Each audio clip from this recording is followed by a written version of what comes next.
Thank you for watching, liking, commenting, sharing, and subscribing right now. So I'm gonna take a new picture so that you know it's real. So it's live in real time of Blair. Of course.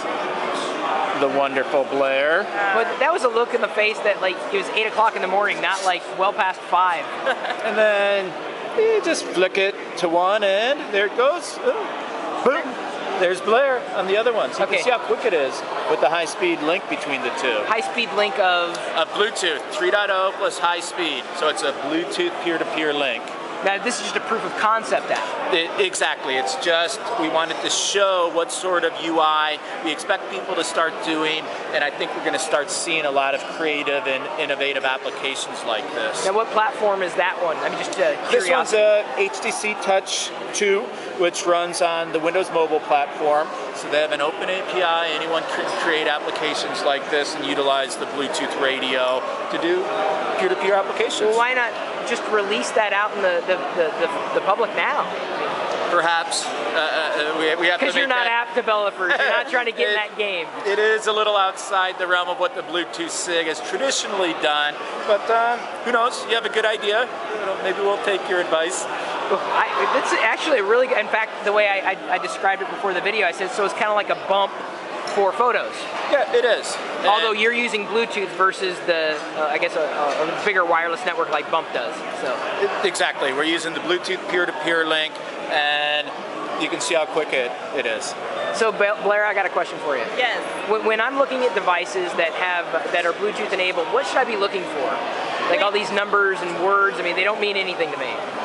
You want to look at the profiles that they're going to enable, and actually the Bluetooth-sig has a really great program on their webpage, bluetooth-sig.com and bluetooth.com, and it's the device matcher, device guide, and you can go and look up any device that's Bluetooth enabled, well, mostly any device that's Bluetooth enabled, and see what it's going to pair with, and that's the best thing you can do when you're looking at Bluetooth devices, so you know what works with what.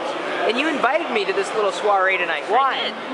Well, so you could come and stick this camera in my face and make me horribly uncomfortable, of course. Well, come on, you're in PR. You should be used to it. Because Chris, you're a great guy. Why would we not invite you? Right. You have, I think, the largest reach on the internet. So of course, I'm working on it. But of course, when we're doing outreach, we want you involved. Oh, and you're in Seattle too. Yes. Yes. Right here in our backyard. So what's coming up for Bluetooth?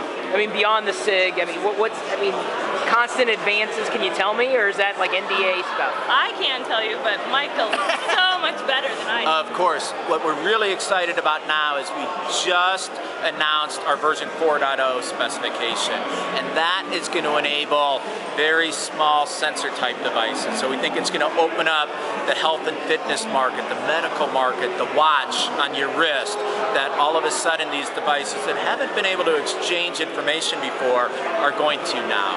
And we think you're going to see an explosion of Bluetooth applications built on that specification. Now the spec then has been ratified, it's going through. When can we expect to see some Bluetooth 4.0 devices out there? Yep, the spec just got finished, and I think by the end of this year, 2010, you'll see some initial products, but really 2011 I think is going to be the breakthrough year for these new products. So, you know, as we're advancing, what's happening with the power consumption on these Bluetooth devices? Is it getting worse? Is it getting better? But we're always looking to drive the power consumption down. The real sweet spot for Bluetooth application is handheld mobile devices that run off batteries. So you have to drive the power consumption down. So every iteration we improve that. And our low energy spec opens up an entirely new class of application that's going to run for 1 year, 2 years on button cell batteries that you just haven't been able to do before. So then Blair, what is the Bluetooth-sig's function? What does it do? Well, we guide and promote the technology. So we focus on promoting the technology to the general consumer to make sure that they know what it's capable of doing. And then we also guide the specifications. So Mike's constantly pushing new developments through the roadmap, which we did with high speed and what we're doing with low energy right now. Very cool. Well, thanks for the invitation to the event. I think I'm going for some cheese. Excellent. Is it Bluetooth enabled? Is it blue cheese? Yes.